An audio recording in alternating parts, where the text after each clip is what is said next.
Hello mga kawaw. Ayan, may itatanong lang ako sa inyo mga kawaw, no.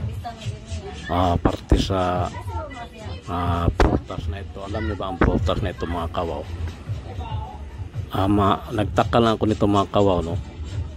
Kung bakit hanggang ngayon hindi pa rin siya nalalanta, no.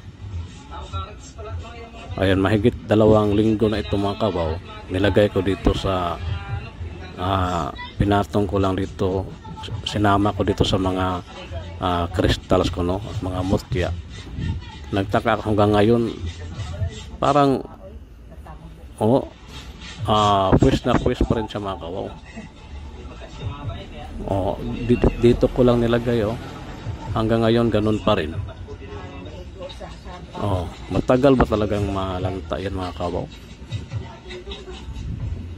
Magtatanong ako mga kawaw, no, kasi dito lang nilagay ko lang dito sa isanama ko lang siya dito sa mga crystals at mutya ako, no. Nagtaka ako hanggang ngayon ganyan pa rin siya. May connection kayo.